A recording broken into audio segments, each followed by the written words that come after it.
چنانچہ علامہ اقبال نے عجیب اشعار لکھے ہیں نام ابلیس کے نام سے.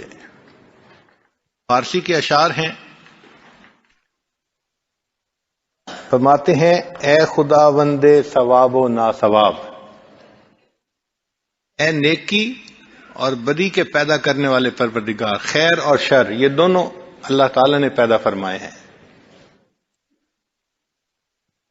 اے خدا وندے ثواب و نا ثواب، اے خیر اور شر کے پیدا کرنے والے پروردگار، من شدم از صحبت آدم خراب، میں آدم کی صحبت سے بہت خراب ہو گیا ہوں. یہ اتنا بدکار بن گیا کہ اس نے مجھے بھی خراب کر ڈالا ہے. اے خدا وندے ثواب و نا ثواب، من شدم از صحبت آدم خراب، صید خود صیاد را گوید بگیر، شکار خود شکاری کو کہتا ہے کہ بھئی مجھے پکڑ لو. الاما از بندہ فرما پذیر، ایسے فرما بردار بندوں سے اللہ کی پناہ. یہ کیسے لوگ ہیں کہ جو خود مجھے کہتے ہیں کہ تو ہم سے جو چاہے گناہ کروا. فطرت او خام عزم او ضعیف، اس کی فطرت خام ہے اور اس کا عزم ضعیف ہے. تاب یک ضربم نیارد این حریف، یہ حریف تو میری ایک ضرب کی تاب بھی نہیں لا سکتا. ایک ضرب لگاتا ہوں اور یہ چت ہو جاتا ہے. ابن آدم چیست یک مشت خس است، ابن آدم کیا ہے؟ ایک مٹھی تنکوں کی مانند ہے. ابن آدم چیست یک مشت خس است، مشت خس را یک شرار از من بس است. اور یہ ایک مٹھی تنکے، ان کے لیے تو میری طرف سے ایک شرر ہی کافی ہے، ایک شعلہ ہی کافی ہے. اندری عالم اگر جز خس نبود، اے اللہ اگر اس جہان میں ان تنکوں کے سوا اور کوئی چیز بھی نہیں ہے، این قدر آتش مرا دادن چے سود، تو آپ نے مجھے اتنی آگ کیوں عطا کی ہے؟ اے خدا یک زندہ مرد حق پرست، اے اللہ ایک کوئی مرد حق جو زندہ ہو ایسا مجھے دکھا دے. لذت شاید کہ یابم در شکست، کہ جس کی وجہ سے مجھے بھی شکست حاصل ہونے کی لذت نصیب ہو جائے. کوئی تو ایسا مومن ہو جو مجھے بھی ہرا ڈالے. تو انسان نفس امارہ کی وجہ سے ایسی زندگی گزارتا ہے کہ من مرضی کی زندگی. یہ اگرچہ کلمہ پڑھا ہوا بندہ ہے لیکن اس کی زندگی اسلام والی زندگی نہیں ہوتی، من مرضی کی زندگی ہوتی ہے.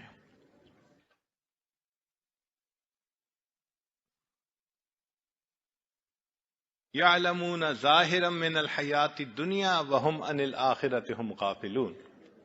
دنیا کی زندگی کے بارے میں تو بہت اچھا جانتے ہیں مگر آخرت کے معاملات میں بالکل ان کی عقل کام نہیں کرتی.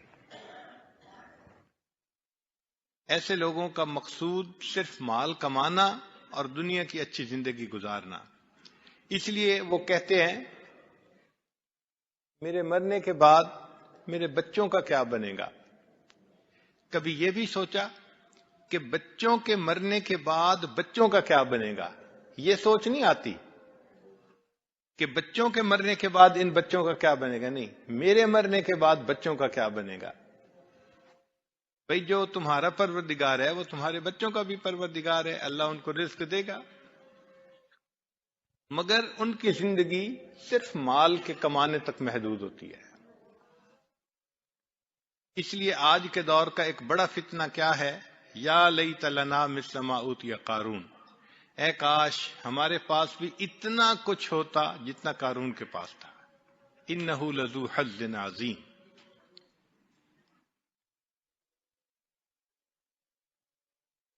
تو کفر غالب کی زندگی گزارنے والے لوگ اور جو کلمہ پڑھنے والے مسلمان ہیں وہ اسلام کی زندگی گزارتے ہیں، مگر اس میں اگر اپنے آپ پر محنت نہ کریں تو بعض ایسے ہوتے ہیں جو غفلت میں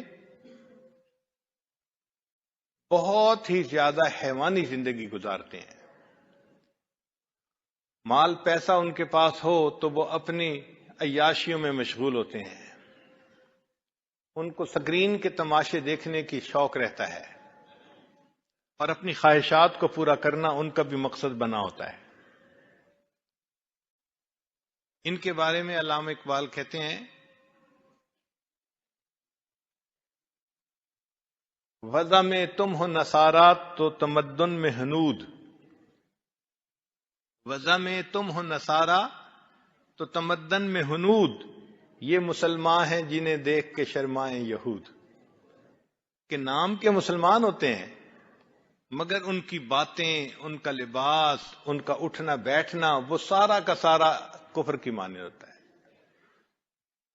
اور من تشبہ بقوم فہو منہم، نبی الاسلام نے ارشاد فرمایا جس نے جس قوم سے مشابہت اختیار کی وہ انہی میں سے شمار کیا جائے گا۔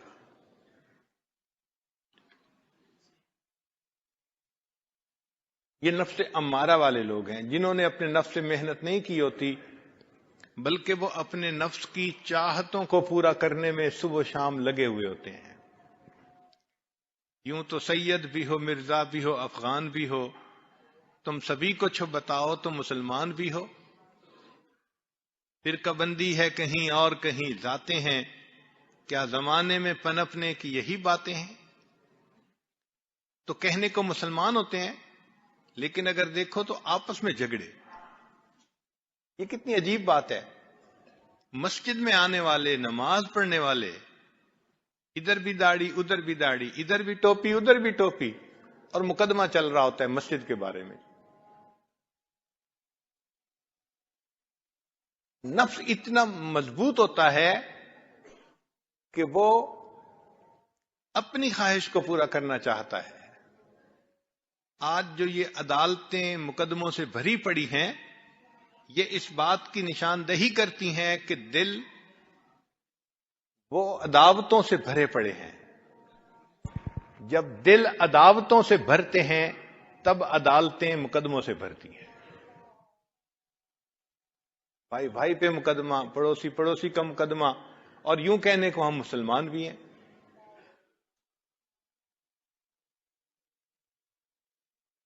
اس کی بنیادی وجہ کیا ہوتی ہے کہ دل میں اللہ تعالی کی محبت کی وہ چنگاری روشن نہیں ہوتی ابھی۔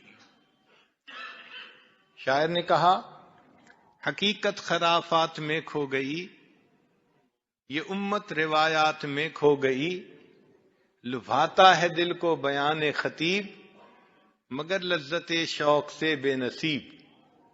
وہ صوفی کے تھا خدمت حق میں مرد، امانت میں یکتا دیانت میں فرد، عجم کے خیالات میں کھو گیا، وہ سالک مقامات میں کھو گیا، بجھی عشق کی آگ اندھیر ہے، مسلمان نہیں راکھ کا ڈھیر ہے۔ تو آج کا یہ مسلمان راکھ کا ڈھیر ہے، اس کے اندر چنگاری نہیں ہے اللہ رب العزت کی محبت کی۔ نتیجہ کیا نکلا کہ بس اپنی خواہشات کو پورا کرنا۔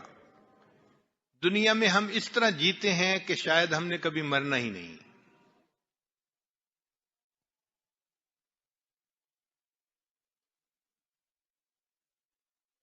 ایک اور جگہ علامہ اقبال نے فارسی میں بڑے عجیب اشعار کہے ہیں،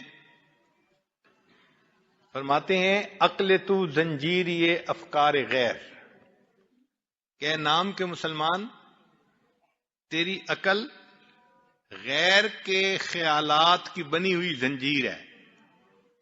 عقل تو زنجیری افکار غیر، در گلوئے تو نفس از تار غیر، اور تیرے گلے میں جو سانس چلتا ہے وہ بھی غیر کے تار کا۔ بر زبانت گفتگوہا مستعار، تیری زبان پر جو گفتگو ہے وہ بھی کسی سے مانگی ہوئی ہے۔ در دلے تو آرزوہا مستعار، اور تیرے دل میں جو آرزویں ہیں وہ بھی کسی سے ادھار لی گئی ہیں۔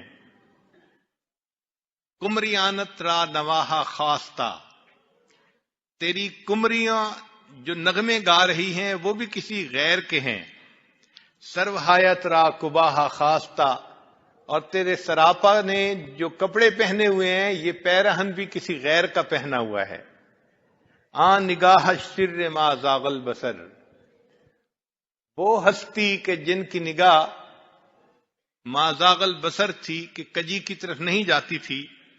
سوئے قوم خیش باز آید اگر وہ اللہ کے محبوب صلی اللہ علیہ وسلم دوبارہ اپنی امت کی طرف آ جائیں، لست منی گویدت مولا ما، تو میرے مالک میرے آقا یہ فرمائیں گے کہ تم میری امت میں سے ہی نہیں ہو.